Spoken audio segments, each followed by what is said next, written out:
And we are live. The Fantasmagorium show is proud to present Shotguns, Cyborgs, and Cyberdye. 1984 brought us a terrifying vision. Listen and understand.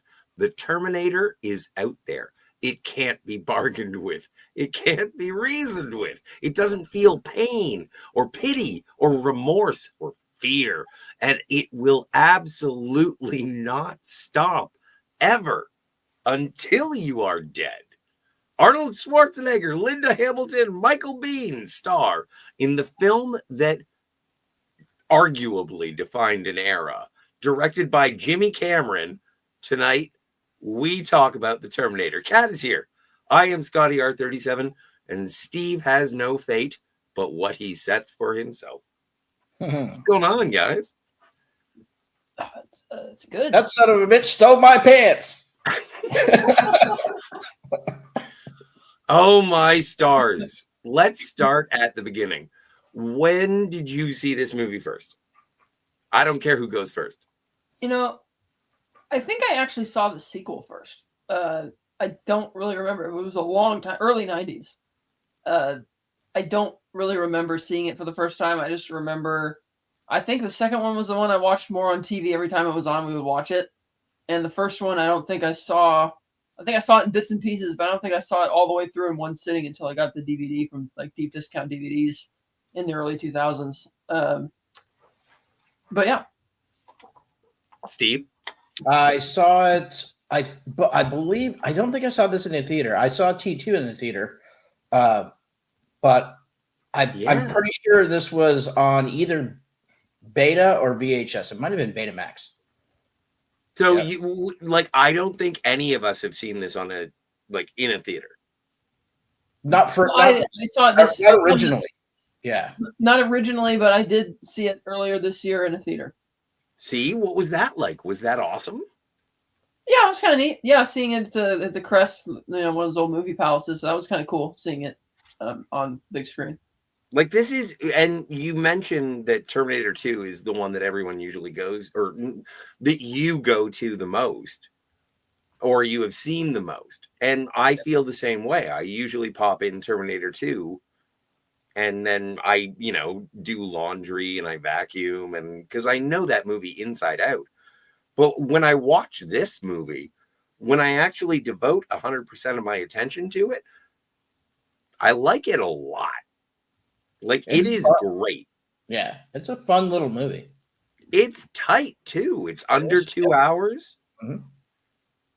I think that one time is like an hour, 47 minutes, I think. Yeah, and without credits, it's like an hour 43 or something. So it's a little burst of pace. Perfect. And I think it is one of the only science fiction romances that I can think of. There's more, obviously, but but I just watched this one, so it's on top of my mountain.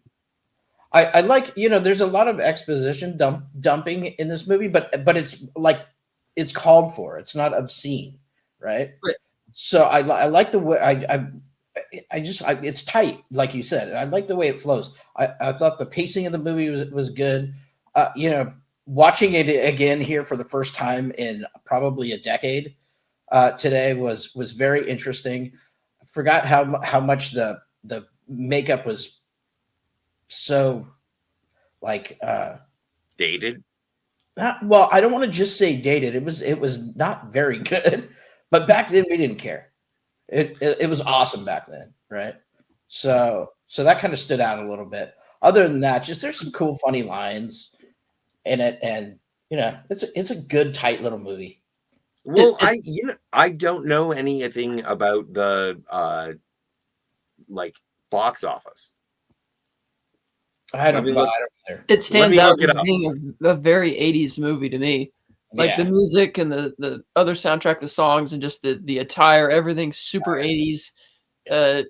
Even the rundown alleyways, everything just feels so 80s about this movie that it really does. And it's interesting because on the one hand, that stuff really dates it, but it still has this timeless appeal. Like, I still go back and watch it each time. Well, because it specifically takes place in 1984. Oh, yeah. Yes. Oh, Canadian Spider-Man. Oh, yeah, that's right. And that is also why we're here tonight, because this year is the 40th anniversary of the movie. Yes. Right. Yes. I should have put that into the introduction, but I didn't. Sorry. That's fine. I think everybody knows the title of this show. It's in the thumbnail, yo. Yeah. But and the thing is that what is it? I thought about the Terminator as being a time travel movie, but it's not. I mean, no, it's not. Like, I kind of got, and I don't want to get ahead of myself, because I was angry at Terminator Salvation because there was no time travel. But I kind of lost sight of the humans fighting against machines. And I really appreciate how this movie sets up the battle between the humans and the machines. And it's like, as the movie progresses, no matter how much damage Arnold gets, he cannot be stopped. It cannot be stopped. Yeah. And the time travel aspect is sort of, I don't know, germination to a story. It was like, we don't have this technology. Well, how did you get it? This is the good time to say Canadian Spider-Man says, "Oh shit, don't say time travel." And right on cue from Kennedy, someone say time travel. I like that Reese says, well, one, are you from the, she said, Sarah Connor says, are you from the future? And he says, a possible future. Great. Perfect in line. Yeah. And the fact that they were actually thinking that way back then was cool. Well, and even subsequently, after he says one possible future from your perspective, I don't know, tech stuff is what he says. Right. And it reminds me so much of like a Chief O'Brien line, like, I hate temporal mechanics. Right. Right. Don't make sense of it. Just there's a robot. I didn't build the thing. It's gonna fucking kill you. Right? Sorry, I swore in the first 7 minutes. It doesn't matter. I know we're demonetized. But yeah, so I really I think it's a science fiction slasher movie where it's definitely a horror movie. Yeah, I think so. Much more than what it sort of evolved into. But this sci-fi movie, action, yeah. Yep. Well, sci-fi action, and also, like, I really appreciate the fact that it is Kyle, who is so feeble. Like, he's a skinny little man. And then who's in love with Sarah, who is a bad waitress. She's a bad waitress. Yeah, she wasn't good. Who gets the burly beef. And they have to go up against a relentless killing robot. It's insane. The odds against them. And the fact that they, spoilers, win-ish. Like, I think it's amazing. I think it's a very endearing and triumphant tale. Roll credits. Yeah. It also has watching it in 2024, it's like, yeah, that romance in there is really forced, isn't it? Oh, you think so? Oh yeah, I thought it was kind of weird when Kyle says, "Oh, ever since I've seen that picture of you, I've been in love with you." I'm like, really? That's nothing about her other than the fact that she's John's dad. But I've been in love with you ever since looking at this picture. And if you look at it from her perspective, all the crazy shit that happened that day. Oh yeah, let's conceive. I just thought that was a bit much. It felt like the obligatory sex scene because we should have romance in this sci-fi horror movie. Well, but I guess that's what makes it the time travel sort of the opposite of the grandfather paradox is, what if you become your own savior's son? Like it provides an interesting loop, but crazy burden too for John Connor, right? To know, he's here. Affinity's here. To know all that stuff, to know who your dad is, and then set in motion for him. But I like it to go back and become your dad. But I like the idea that you know that your father is going to die, but you have to send your father on a mission to impregnate your mother, so you can be born. Yeah, to save humanity. Like according to this film, as soon as Kyle and Arnold are shot back in time, they smashed the time displacement machinery. Right, correct. And then that's it. So it's a one-way. So it was supposed to be over. Hey, Trip. It's good to see you. DVB. Hello, Fantasmagorium. I'm going to say hello to Affinity, and he says, someone say time travel. I highlighted yes. That yeah, but I didn't. Anyway, I just wanted to greet graciously.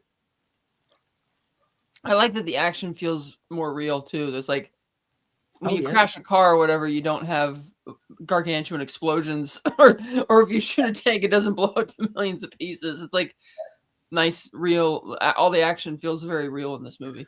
Well, and even when the Terminator is in the cop car and he crashes into the wall, and you see the Terminator sort of all over the front of the steering wheel. Yeah.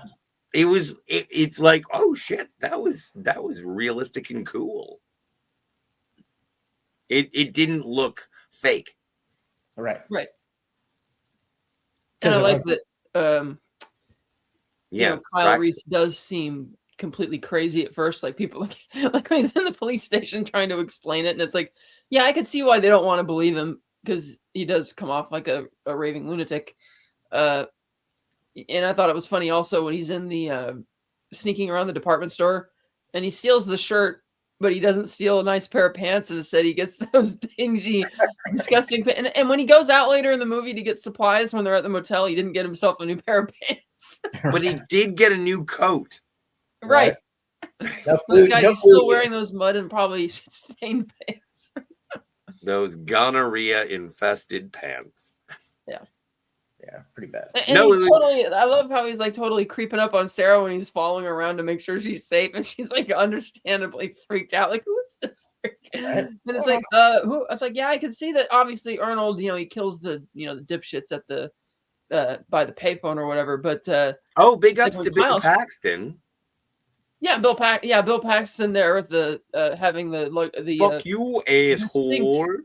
The only person to get killed by a xenomorph, a Terminator, and an alien. Yes, true story. It is a true story. It's a great story.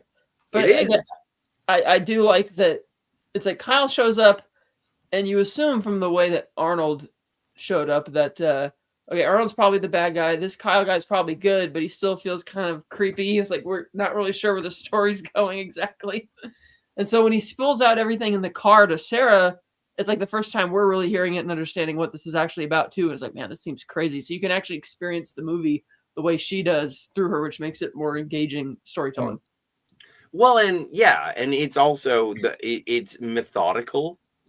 Like it is like the first act before Kyle and the Terminator get to Sarah, because they converge, all three of them at the same time, and you don't know if Kyle's a good guy or a bad guy.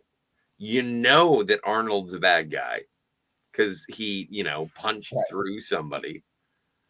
And when they all get together and the chaos that ensues and everything about it, it just is it's a climax unto itself, and it's the end of the first act. So you're like, I'm hooked. It is amazing just to see that. And then it amps up as we go along. But I want to. You guys, you have to send money, because I'm going to start a club and it's going to be called Tech Noir. Tech Noir, yeah, for sure. I mean, come on. I felt the same way watching it again today. I'm like, man, that's so perfect. I want a club called Tech Noir. Yeah, I'm sure somebody's done it somewhere. I'm sure. And they got sued. Like in Amsterdam or somewhere like that.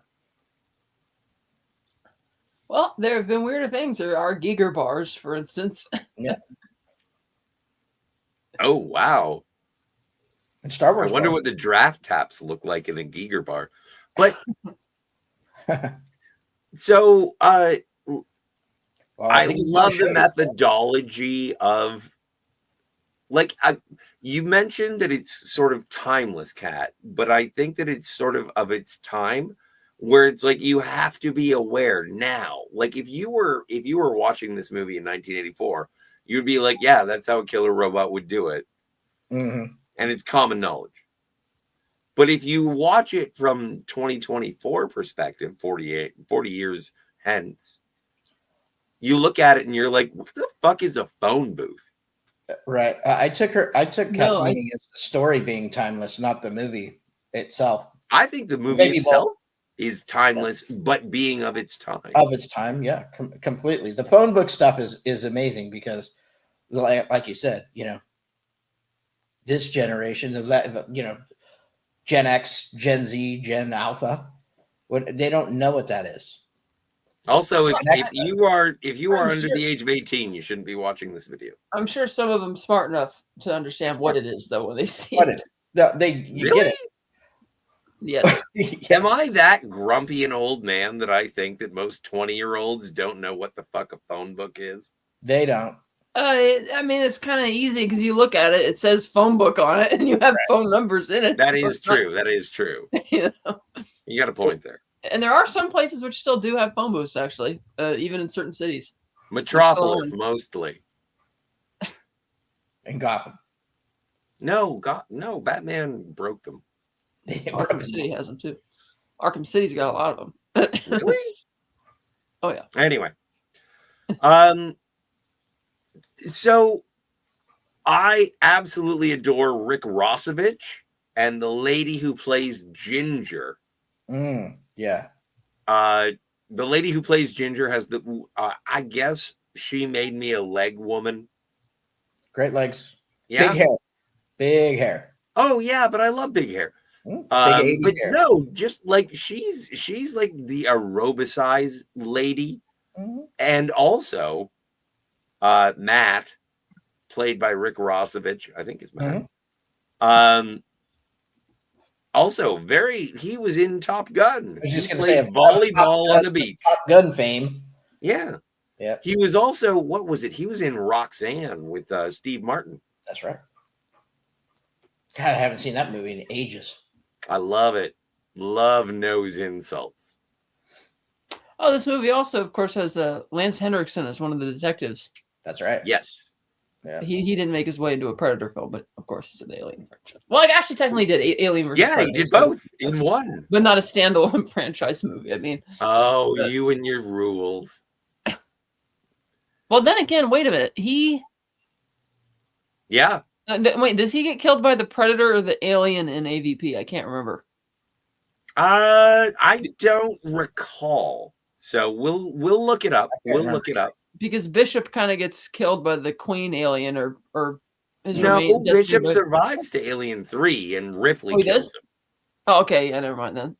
Well, I was gonna say maybe he did. Maybe he was another person, but yeah. They have. I forgot Paul Winfield's in this movie too. I like him. He's cool as the police. Yes, he's great. Yeah, he is a character that when I saw the movie in theaters again today, I couldn't remember whether he lived or died, and he does die, but they don't. Like the camera doesn't get up in your face. It's kind of like a blink and you miss it moment where he's in the back office. I'm like, hey, what happened to that character? I'm like, oh yeah, I guess he got shot along with the detective. No. He does. There is a specific thing where he runs out with an M16 and he shoots at the Terminator and the Terminator shoots him, but only with the M16. And then Lance Henriksen's character, he is like Ed, I guess his first name is. And they look at each other and this is only through the view of the doorway. Right. So it's not close up. And then I don't know if he dies, but then Lance Henriksen jumps up and he does the stupidest thing that you would ever do if you were trying to kill someone. Is he says, "Hey," and then he shoots at the guy, but the guy heard him say "hey," and he turns around and instead of just shooting him with a machine gun, he shoots him with a machine gun and a shotgun. And so we know that Lance Henriksen is dead. Yeah. But we're not sure if Paul Winfield is. But big ups to Paul Winfield. I do love him. He's a great actor. He is. I've seen him in quite a bit over the years. Yeah. This movie also introduces the recurring character of the psychiatrist played by Earl Bowen, Peter Silberman. I like how that character arc goes throughout the first three movies. So that was pretty good. Well, I like the first two, but when he showed up in the third one, well, I liked the payoff in the third one that now he sees that she was telling the truth all along, and Kyle was telling the truth, and it's like, you know what? I guess I'll get there. I haven't watched Rise, or is it Rise of the Machines? Yeah, I haven't seen that in forever. Yeah, me neither. It's been a while. So, but so I'm reading that Sylvester Stallone and Mel Gibson both turned down the Terminator role, and Schwarzenegger was originally considered for Reese, but Cameron didn't think that was good casting, and of course the famous story that the producer suggested O.J. Simpson, but Cameron didn't think people would find him believable as a killer at the time. Right. So that was but then they did end up Schwarzenegger, yeah. Well, and it's incredible in terms of the production of this film that it was basically guerrilla cinema. Like it was basically, they didn't have permits. Right. They did. And considering the number of car crashes. Yeah. Like I wish I had, ladies and gentlemen, we're not a well-rehearsed podcast, but I wish I had done a little bit more research in terms of like, how many cars do you have to rent? Where do you just put them on the street and then crash into them and then quickly tow them away? I don't know how to make a movie like this, considering the mystique of the situation, where it's like, oh, we did this all underground. We didn't have permits. We did it guerrilla style. And it's like, so you parked cars on the side of the road in Los Angeles and crashed into them. No permits. Well, that reminds me of the original Gone in 60 Seconds by Toby Howicke. He got around permits because back then there was this incredible loophole which stated that if the permit office is closed on the day in question, you don't need a permit. And so the entire 45-minute car chase sequence in that movie was shot on Sundays. And they, at one time when they had this aerial shot they arranged where he's going to veer off the freeway onto the on-ramp at the last second, they actually crashed into a streetlight, knocked it over on the freeway, and they're like, keep going. And they didn't report it. They just kept going and they got away with it. And they sometimes didn't have like stunt people for like a scene where he's driving through a park and they're like veering. They have some stunt people, but there's a lot of like regular people and they didn't have the best crowd control because this isn't it's total guerrilla filmmaking, but they got away with it. And there was nothing the law could do about it because of course it changed after that to make sure the office was open and you still needed a permit, but crazy. Well, it's amazing. And that was 1974 as well, by the way, I should say. Yeah, but still, like, I think it's within the same era of no surveillance cameras, no cell phones. Yeah. We have to call somebody because there was a loud noise. You could get away with murder back then. Mm-hmm. Well, you try not to because, morality. Mm. Yeah. It's Hollywood. Will absolutely not stop.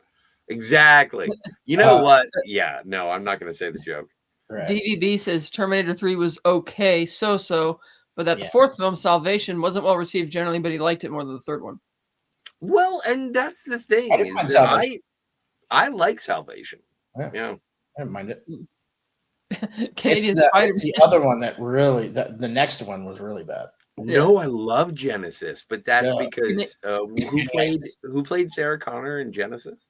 Canadian Spider-Man says, ladies of the night in London used to put business cards in phone booths. I've got one, but only for a cool souvenir. Yeah, that's what they all say. It is a cool souvenir. Hey, you kept it. I think the actress you're thinking of was Emilia Clarke, right? Yeah, I love Emilia Clarke. Here's the thing about that movie, though. At the end of it, when they try and tie it into the continuity and make it work, it was like making my brain hurt trying to figure out how, like, what is going on here. It's like, and again, the problem with a lot of the sequels is we'll talk about more next week is that they kept trying to repeat T2. Yeah. And it's like, well, and so let's keep going with Terminator 1, and because I think it is overlooked. It's like when people talk about the Mad Max movies, and they never talk about the first one. It's like the Terminator 1. Everyone loves Terminator 2. Terminator 1 is fucking badass. It is. Like it is. So we get to tech noir. There's a giant gunfight. Yeah. And then it turns into exposition dump, as you said. Yep. But a great exposition dump. Perfect. Yeah. I mean, it was absolutely called for because you need to further the story there. Well, that's my favorite scene is the tech noir scene in the movie. Yeah. That whole sequence is my favorite sequence. And the thing is that, there was a note that was given to Kevin Smith during Chasing Amy. I mean, it was like they were having an argument in the middle, or they were doing an exposition dump in the middle of a kitchen. I mean, it was like, why don't we do it somewhere more exciting? I mean, it's like, what, like a hockey rink? And so they ended up doing it in a hockey rink. And the reason I bring that up is because there is all of the science fiction, everything that you want to know, and you find out at the same time as Sarah Connor is given in a car chase. And she's like, and she even tries to get away. She bites Reese. Mm-hmm. Terminators don't feel pain. I do. Well, he does feel like the way Reese reminds me of some people who've even approached me when I'm in Sacramento when we go to like late night film screenings at like a Crest or whatever downtown. You see some, homeless people, a lot of people mental come up there. And they start mentioning all this type of crazy shit, which is kind of how Kyle Reese comes off when he first meets her. So of course she's going to try and get away from this guy. Well, and also he was a creeper. Yeah, exactly. Yeah, creeper talking about being from the future. Like, of course, you want to get as far away. His appreciation of her raising the leader of the resistance is transformed into like this sexual longing and love for her, and it's like, it's like it's kind of creepy. Well, you know what? Okay, hang on, just 2 seconds.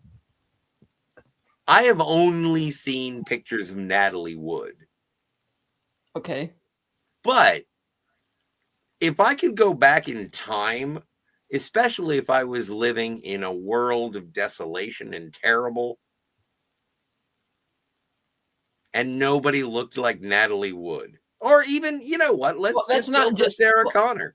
Well, that's not really what Reese is saying, though. He's saying that like he's actually in love with her from just the photograph. Like, I'm madly in love. And it's like, yeah, you can think Natalie Wood's hot and all that, but that doesn't mean you're madly in love with the person, Natalie Wood. Yeah. I disagree.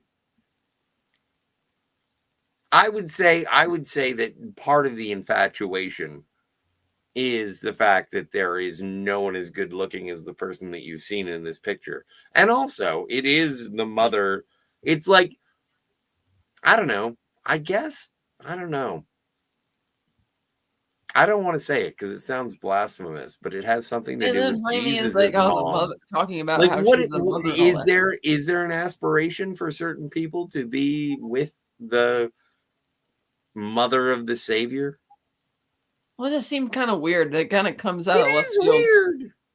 Exactly. I'm not saying it's not weird. It complements I'm just justifying his. Yeah, I just think he's lonely. Well, he yeah, says and, he's a virgin. yeah, he says that, yeah, he's never been with anybody. So Yeah, the fact that That's he's believable too. infatuated and believes he probably because doesn't really everyone know in the what future is love ugly. is. I mean, his version of love and hers are two wildly different things, right? Oh Yeah. yeah, I think he believes that he's in love with her, and has been since he was given the picture. Yeah, because it's great in the beginning when they show you what his world is like, that the equivalent of a human settlement is like all this collapsed debris that they've managed to piece together to hide inside these tunnels. And you see like these two kids staring at a TV where the screen is out and it's just like a fire burning there. It's like, oh, they're not watching TV. They're just trying to keep warm, and how desperate and depressing everything is. Yeah. And it's like, man, and that's great. Again, visual storytelling is they don't have to have exposition dumps and garlic to get the point across. It's like, oh, you get it. Well, and that's also in terms of the creation of the world, like the importance of dogs in the world, I think is awesome. Just like Kyle going up and proving himself to a dog. I'm not a Terminator. And every time a Terminator shows up and a dog starts barking, and it's like, oh shit, we're in trouble. Man's best friend is gets killed. Like in the flashback, and this is the thing, is with the exposition dumps, tell me about where you're from. And it's a flashback of a infiltration scene. It's crazy awesome. Mm-hmm. It's same scene that you were speaking of in terms of the children warming themselves to the glow of a burning television. And then the dogs start barking. Everyone is moaning and groaning, and woe is terrible, which makes sense. That's why they have to win the war against the machines. And then a Terminator shows up, starts doing like laser pulses all over the place. And then John Wicks the dogs. Yeah. Bastard. It's just like, it is a brutal film, but a beautiful film. Mm-hmm. It is a and economic film in terms of every moment means something. Mm-hmm. There's a pace and tension. And one of the coolest action movie moments ever, where he's like, I'll be back.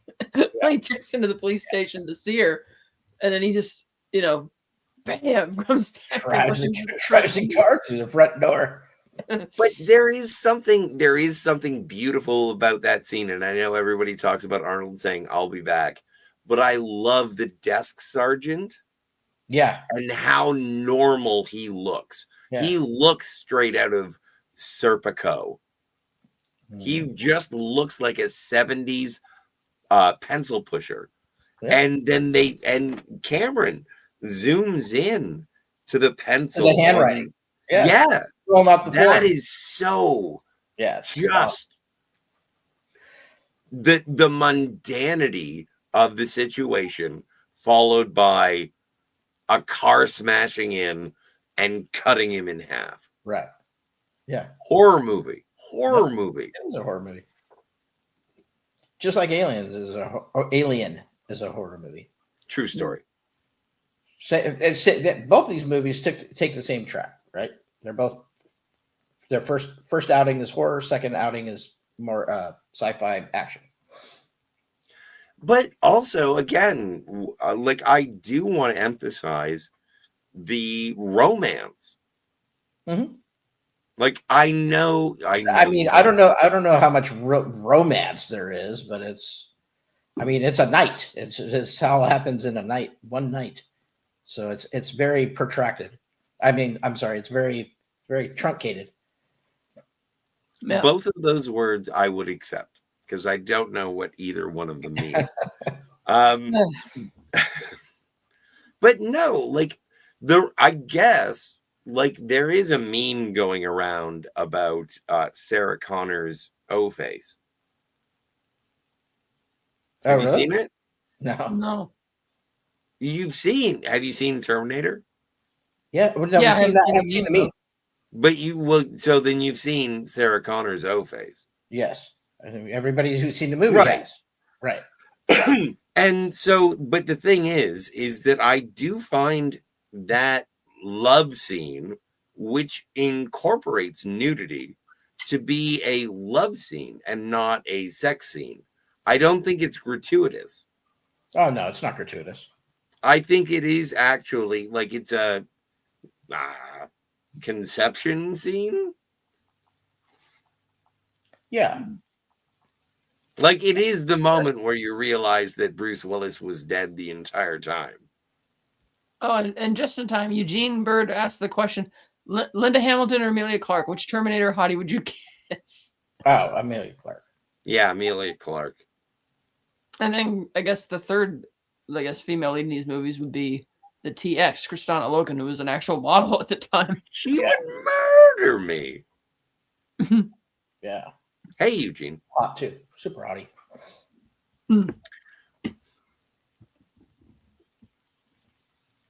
I do like that Cameron, once he decided that Arnold was can I say Bryce Dallas Howard from Terminator Salvation? Yeah, you can. You can. Great. I did find it funny. By the way. I did find it funny that Cameron was so against casting Arnold as the Terminator that he said he was going to go to the meeting and start a fight with him, hoping he would not like him and not come back. Because his logic was that, he would stick out like a sore thumb. It's not logical if he'd be a Terminator. And I'm thinking, well, but other people don't necessarily know he's a Terminator, so he's not going to stick out initially. Anyway, he's just a guy. Well, and he was surprised that he sticks out so much. For us as an audience, cemented the deal for the movie, I think. Right. And then when he when he went to the meeting, James Cameron says that Arnold brought a bunch of ideas, and he was surprised by that. He's like, "Wow, this guy's actually been thinking about it," which is cool. Yeah, that's cool. Well, and one of my favorites. Ernesto. Oh, hey, Ernesto. Also, thank you so much to Eugene Bird once again with the goal. La, la, la, la, la. Thanks for the channel. That's awesome. It is a pleasure, and thank you. Shit, that was so good. I'm going to take a break. I'll be back in a second. All right, just a second. I'm going to see. Oh yeah, I love Bryce. Yeah. Yeah, me too. Bryce Dallas Howard's awesome. She's I'm not digging the skeleton crew as much as everybody else seems to be liking it, but she's directing an episode. So I'm looking forward to that. I've loved her episodes of The Mandalorian so far.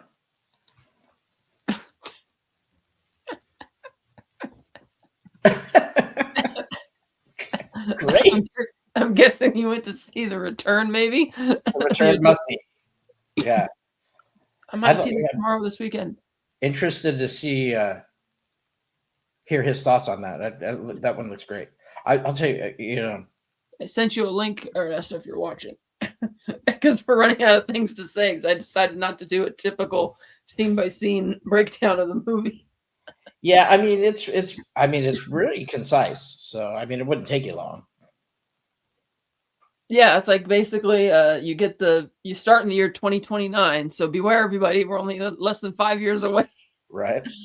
And I like the vehicles too. We didn't talk about that, like the design for these futuristic, like the hunter killers and the seekers and the big claw tread marks and the Gatling guns. Like that's really cool for all the Skynet vehicles and weapons. It was pretty neat. Yeah, very, very cool designs. Even for back then, even the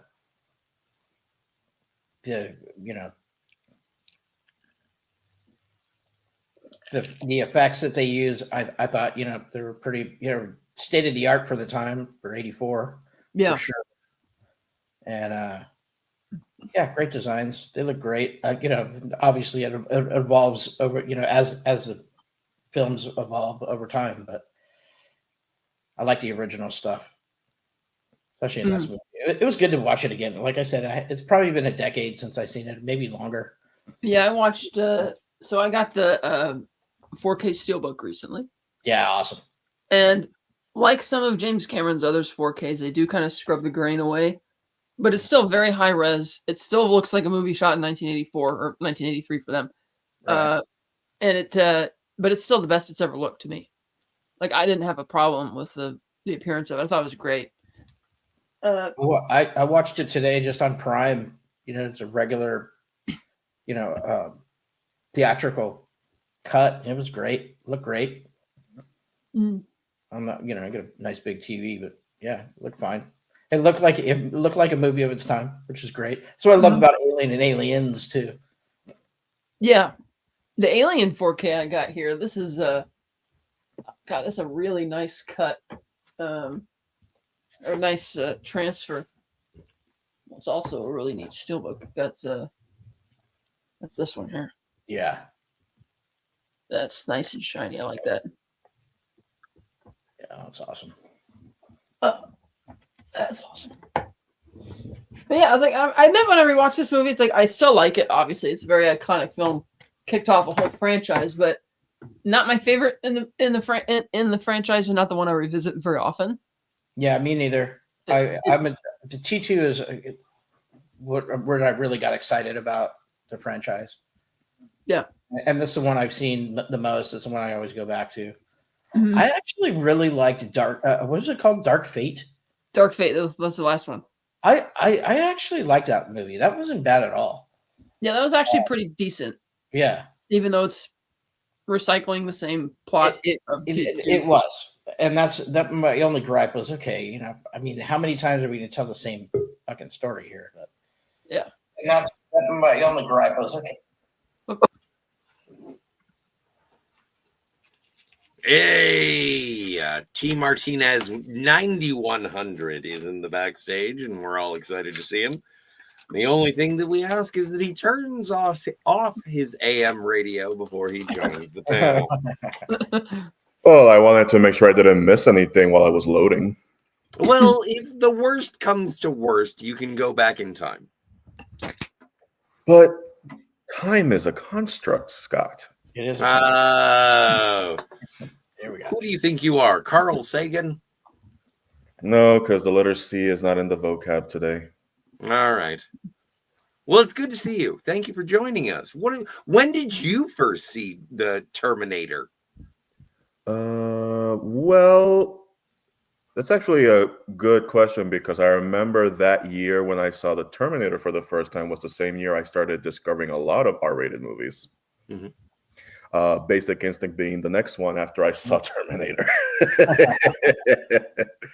But yeah, I remember it was my parents in the living room back when we had those big, thick surround sound sets before flat screen and plasma TVs were even a thing. I remember it was a whole tower of VHS, and Terminator, Conan the Barbarian were there. Basic Instinct, I believe. Also, Vertical Limit was also there as well. And a lot of times I wanted to see them because they were right there. And I remember watching Jingle All the Way. So when I felt I was really into Arnold Schwarzenegger at the time. So I saw his face right there with the half red machine, half him, and I wanted to see him. I said, no, you can't see. You're not going to be able to sleep at night. I'm like, well, what is it? Like, is it a horror movie? No, but you're not going to watch it. It's not for kids. I'm like, okay. So I had to sneak it in. So I snuck it, and I realized why my parents didn't want me to watch it. It wasn't because of the action. It was because of the sex scene, which, you have a pretty conservative upbringing. So most of the time it was just, we do not want you to watch any nudity, up until I was into my late teen years. And then after that, the argument went out the window. But I watched it and I was thoroughly impressed. And then every time I would rewatch it since then, I always discovered something new. I learned about neo-horror. It's like a neo-Gothic movie in a way because of, how seedy it is. It's basically the scoundrel trying to save this innocent person from a force of nature that cannot be stopped. And I always like that one scene where you see how desperate Reese is with, he won't stop. He will find you. He is going to kill you. So it's a great movie. You mean in the interrogation room when he's flipping out? Oh yeah. When he's flipping out, but also when he's having that heart-to-heart with her in the car, where he's pretty much just giving her that kind of background of who he is, what it is, and she's trying to figure it out. She still thinks he's crazy, but she has seen enough up until that point where just like, okay, maybe he's not that crazy.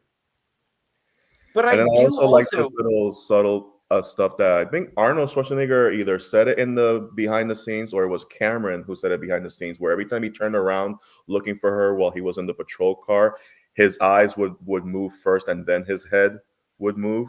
So I don't know whose idea that was, whether it was Schwarzenegger's or Cameron, but it was always a nice subtle little detail about making I him look heard it was that the Terminator would sort of look like a shark. He would use his eyes first and then he would turn his head.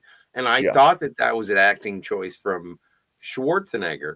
But also, going back to the relationship between Sarah and Kyle, is that I like at the end, because at the beginning when Kyle meets Sarah, he's all like barking at her like she's a soldier and she should know what to do. And then at the end, when Kyle has been put through the meat grinder, he's been concussed like 7 times tonight. And she's like, "On your feet, soldier." And she's not doing it to be a dick. She's being like, "I need you to help me.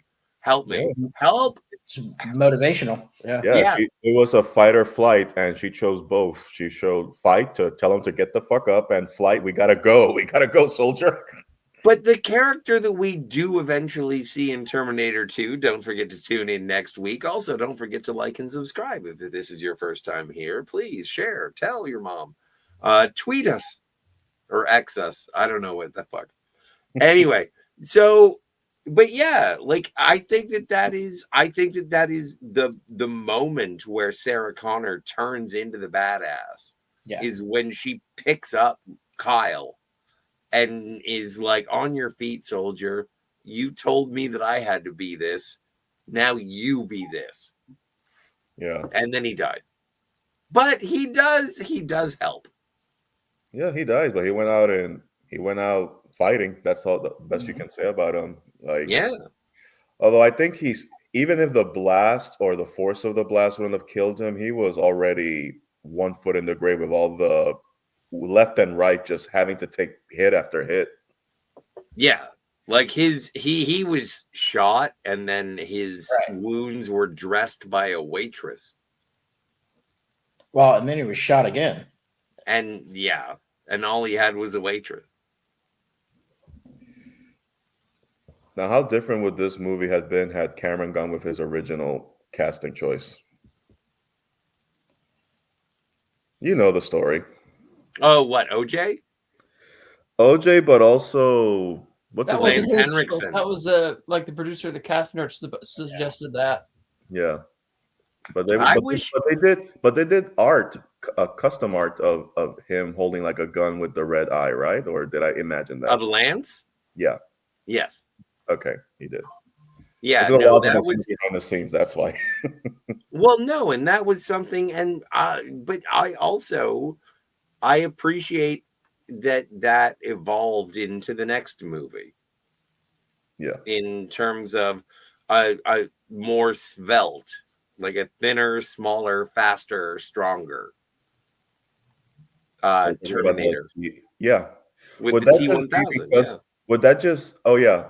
I'm sorry. I thought you were talking about Schwarzenegger coming back looking leaner and not buffer than he was. No, but I mean, like, if you had Robert Patrick as the T-1000 is basically what it kind of carries forward that idea. Yeah. What if Lance Henriksen was the Terminator in the first one? Yeah, that's true. And I don't know if it's been mentioned before I logged in, but in the series, the short-lived series, the Sarah Connor Chronicles, I got that. Hang on. They did have one episode where a Terminator was supposed to be waiting in a warehouse with the metal they were going to be using. There it is. Yep. With the metal they were going to be using to build the future robots. And the Terminator is at least the female Terminator, that one, she was basically scanning this soldier who was supposed to allegedly in that episode be a Terminator. Just like he can't be, he's too small or something like that. But then it turns out that he was a Terminator. No, it's incredible. If you haven't seen the Sarah Connor Chronicles, I highly recommend. Show's really good. It had really good. It had a great theme song that was pretty much an orchestral symphony remix of the original theme that would always play within the episode. I always liked when it came up because it kind of, when the episode started, when it's going into a break, and when it's about to end, and then it starts leading up to the next episode. And I hate that it got canceled because it was starting to set up some really good shit. Granted, it was messing around with the timeline and stuff, but I was like, I'm in. I want to see where this goes. I was in too, I loved everybody in that show was great. Brian Austin Green was great. Summer Glau was great. Yeah, Lena. That's her name, Summer Cloud. Thank you. I was blanking on it, but I like that. That's the T1000 that was the CEO of the company, and she was not only trying to control everything, but she was also trying to learn how to be a mother because the person she killed had a daughter, and the daughter is like, kids can see through lies, and kids are always honest for the most part. So she has to basically learn how to be human around this kid, otherwise things might not go, because that Terminator could have killed the kid at any time but decided to actually learn from. Oh man, are we gonna have to review the Sarah Connor Chronicles? Well, I'm in for it. I'm in for it. I'm in for it. Kat, is it on Hulu? It should be on Hulu. Kat, sorry, I hate to say it, I think we're reviewing a lot of Terminator things. That's fine. Okay, great. Has any? I mean, I don't know if it also been brought up, but has anybody seen the Zero series? Not yet. No, I haven't yet. I'm gonna have to steal Netflix from somebody to get it. I recommend it. I've heard it's good. Yeah. It basically takes that the poetry style of storytelling, kind of like Star Wars, and it brings in a lot of familiar beats from the franchise, but it uses them to its advantage and not to its detriment. Eugene Bird asks, is Schwarzenegger better as a villain or a hero? Villain. Depends on how quotable the character is. Well, that's a good question though, Eugene, because on the one hand, he's it feels like a much more, I mean, he's not a three-dimensional character because he's a robot, but he feels like that in Terminator 2 and in the other ones. Like, we know it's a different Terminator coming back that's being the hero, but it still feels like it's the same guy, or that who should have the memories, even though he doesn't. But I mean, yeah, he is intimidating as a villain, but I kind of like him as a hero more. But at the same time, I can't say anything against the villain. It's a hard choice. Yeah. One of the things that I noticed watching this was the physicality that Arnold Schwarzenegger brought to the role. Yeah. And I mean that in terms of his posture and in terms of his choice of movements, as you mentioned, Ernesto, when his eyes go left to right, but his skull, his head follows his eyes. It goes like that. And the thing is that when they get to the Stan Winston and other special effects houses that made the Terminator, like, it still carries the posture and movement of Arnold. And that must have been coordinated. Like, it must have. It just because when I see the endoskeleton in the what do you call it? Like the factory. Mm-hmm. It's like that is still Arnold. Mm-hmm. Like, it feels the same. It doesn't feel like we're switching over to puppets, Right? Which we are. Right. I guess that would be but the character of the Terminator is still there. It's probably a testament to the design and everything that went into making a model come to life to complement the actor. And then, like you said, life imitating art in this scenario. It's a perfect symbiosis of art and human, or I guess machine and man in this case. Eugene Bird says he never saw the Sarah Connor Chronicles, and Infinity apparently hasn't heard of it. Definitely worth No, he's being obtuse. I'm sure he's heard of the Sarah Infinity Connor says, Chronicles. obviously T2 isn't canon, and therefore nothing after it is either. I don't know why that's obvious, but okay. Well, no, but I get where I get where he comes from in terms of the sequels not being canon, but well, he said the first Terminator sequel. 2 is obviously a continuation. Yeah. It's totes fine.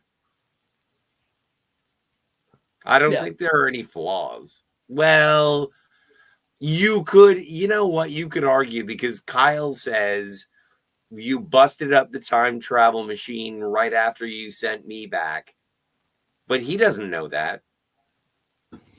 So that's when they just started dumping Terminators, both the human resistance and the children of Skynet. Everyone was just throwing Terminators into the time machine and being like, "Go kill them, go save them, go kill them, go save them." Well, that assumes that Kyle Reese even knew what he was talking about. I mean, if you can build one, why not build two? And if you're the government, even if it's run by a sentient AI, why not build two at twice the price, right? It's just the way government always works.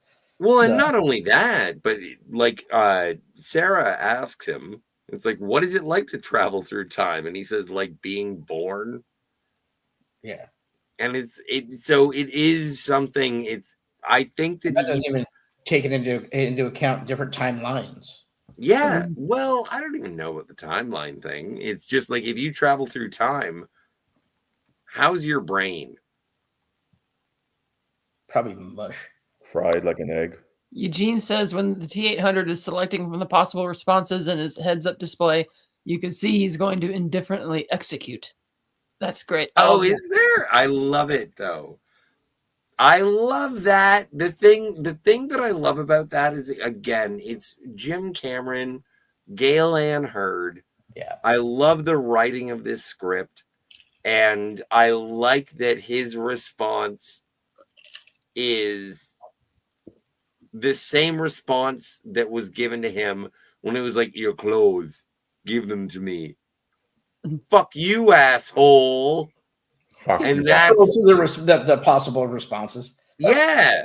And it's like that. This is what they used on me, so this will probably work. That detail is really awesome. So would it be fair to say that the T800 would have a better comeback than the Predator in selecting a verbal command? Want some candy? Want some candy? Candy. No, but I love this movie. I think that this is a 10 out of 10 movie. This is 5 stars. This isn't a 5-star movie for me. There's too many. How many stars do you give it? But too many. Let's get into it. Yeah, something fun to talk about. if I have to rate it, I think it's probably about a 4. You can say 3 if you want. It might. I'd have to really watch it again with that kind of critical eye, and it might go down a little bit to 3.5. But I'll stick with 4. I think it's a solid 4 for me. Maybe I'm being enthusiastic. I would give it a 4.5. T2, I would say in this series is the 5 out of 5 movie. Yeah, I give it 7 Terminators out of 10. Out of 10. 7 Cyberdynes. 7 Cyberdynes out of 10. 7 Cyberdynes. For me, I would give it a 9 on the Cyberdyne scale. DVB gives it a 10 out of 10 perfect score. Yeah.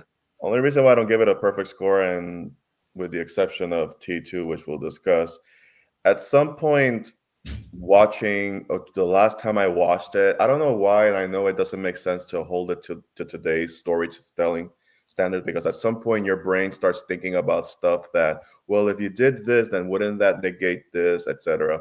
Knowing it's a Terminator, knowing that their goal is to, you know, terminate their target.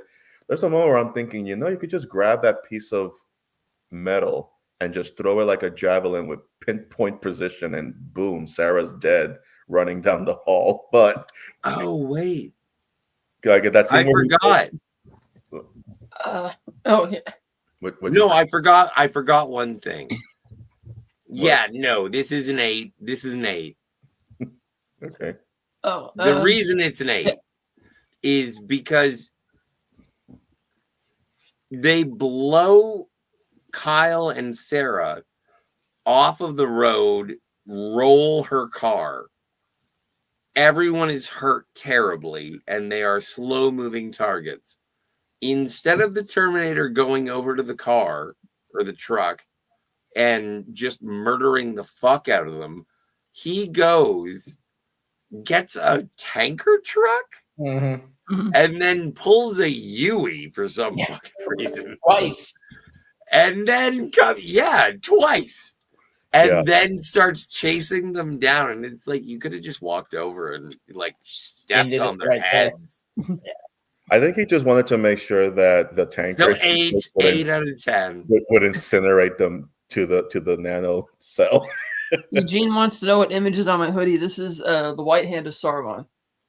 And on the back is Saruman's quote, hunt them down. Do not stop until they are found. You do not know pain. You do not know fear. You will taste man flesh. Do you have a Precious? No, I don't. That's a shame.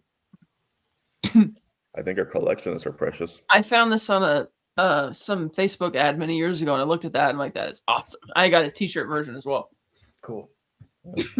But yeah, that's why I give it a 9, only because I can't give it a perfect, because when you start thinking about, you know, you had them right there, like you had them.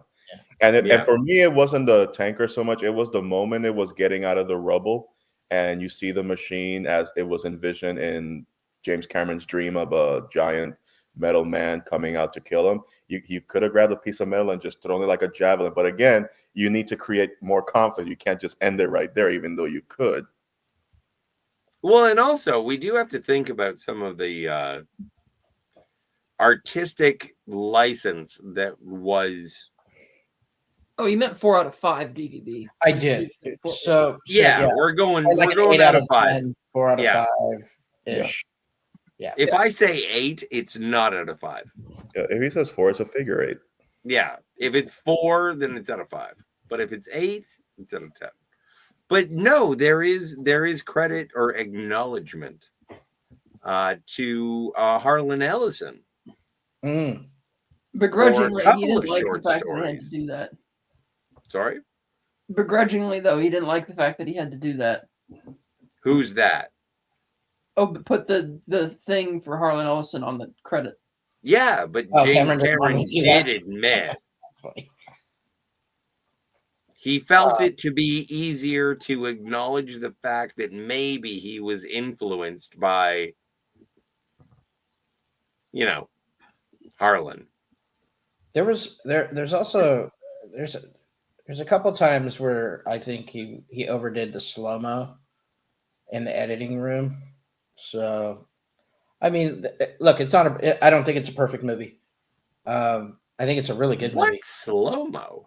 Yeah, there's some slow-mo stuff in there that where really caught my eye. I noticed when he's riding in the motorcycle chase, you see the Terminator, it still has the weird makeup on the face. It looks like this rubbery skin pallor where his hands are like normal. And I get that they did that for when he was repairing the injuries and stuff, which was cool. But I'm like, why does he still have that makeup on when they're driving the motorcycle? I didn't get that. It was weird. He still clearly had the rubbery gray pallor. But you 4 out of 10. But you only get to see stuff like that when you keep rewatching it over and over, because when you're watching it for the first time, you're not looking for it, and then you start noticing it more often. Yeah. Well, for some reason, that stuff really stood out today when I watched it. Like I said, I hadn't watched it probably over a decade, but it really stood out, a lot of that stuff. And maybe it's just because I view movies in a different way than I did, obviously, back then. So that's just, Yeah. You start to notice bloopers more often these days because you're already trained to spotting things on a whim. I would also like to say to Finity, If you were correct about time travel, you would have gone back in time and educated me, but unfortunately you didn't because you can't. I would have gone back in time and sent Ken over. Hey, that would have been better. That would have been better. But you know what I love about this movie, that it still has that horror movie theme, especially in the nightmare scene with Kyle, where he's with the resistance, and all of a sudden, once you hear those dogs barking uncontrollably, it's like run.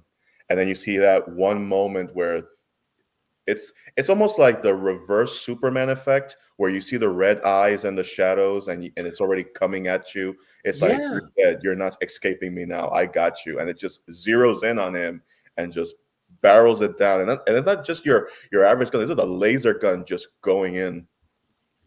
First things first. I love the laser guns, but also Kyle dies twice in the future that we see. He rolls in a truck that is engulfed in fire, and then he's also in a bunker that is attacked by a Terminator, and he dies both times. And he is a survivor. Also, I cannot be remiss.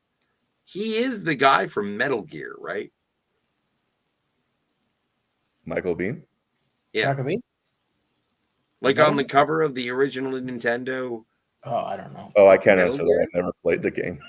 Someone in the chat should know. You know, you asked, you made a pretty interesting note here about him dying twice, like getting run over and then getting killed down the hallway from the Terminator. And we're all talking about, time travel, different timelines. Do you think those were just your typical nightmares, or would, by today's standard, we would look at it as him having dreams that are memories from different timelines where he did die and never went back in time? Yeah, that's interesting. It is an interesting question. Yeah. What do you think? Because a lot of our characters, especially when they're the protags or the supposed heroes, they're always having these what if dreams if they failed or they die. Like when we discussed T2, which I would like to be in that review, and Sarah's having that dream where the nuclear bomb actually goes off and she fails. She never prevented Judgment Day. I do like when the Terminator finally is reduced to just an exoskeleton, because that's kind of where Kyle's warning to her about how it will never stop. It'll keep hunting kind of feels more real than it has before. Because even as robotic as Arnold is, he still feels like a person. Whereas once the exoskeleton comes off, I'm like, I wish there was more screen time of him just as the robot. Because he does do other robotic things, like when Sarah stupidly calls her mom or whatever from the motel when Kyle said don't call anybody, and it's just the Terminator impersonating her voice because he already killed her mom. But when you see him as a robot, he doesn't bother talking anymore. He's just on the mission, kill, kill, kill. And I really like that. That's really very subtle, because in the whole movie you see the Terminator killing people, and most of them aren't off screen except that lady who gets shot in the head, and you never see her get shot in the head. But everybody else, you see them actually go being put through it, dying horrifically. Her best friend and her boyfriend and everything. Slam piece, yes. And then other than the lady whose name's Sarah, we don't see her die, but she does die. Her mother is the only one where Cameron chose to just tell but don't show, in a way. He does. Because we know she's in a cabin, and there is a slow pan across the cabin, and it is accumulating signs of struggle. And there is blood. Yes. And then we get to the Terminator. Yeah, but you don't see her mother's body. No, we don't see a body. No, we don't. So that's just him, like, really just showing you enough for your brain to just, oh, fuck, what happened? Because you already saw what he did to the best friend and the boyfriend, so it doesn't take much for your imagination to fill in the blanks. Right. And we've never seen her mother, ever, or a picture of her, right? So we don't even know what her mother looks like. No, it was very interesting. In the original 1984 cut, they showed the mother, and she was played by Marissa Tomei. Oh, that's complete nonsense. Yes, indeed. But that was good. It was a good try.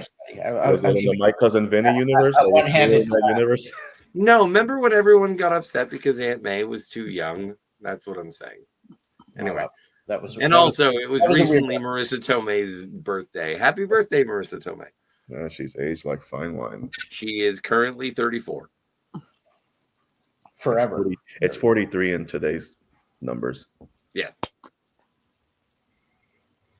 Anyway, so we are. Did you guys? Oh, here's I'm Eugene gonna go. Bird I'm says- gonna go smoke again. Eugene Bird says verisimilitude. If I could, I would Google that to see what it means. It means the believability in the story. It doesn't matter if it's realistic at all, but is it conveyed in a way that feels believable to you, or it's not like you didn't like it doesn't feel like they jumped the shark, like a sci-fi movie, as crazy and wild as it is. If it doesn't feel like they jumped the shark or whatever, it means you're attaining verisimilitude. It feels believable for the world that they've set up.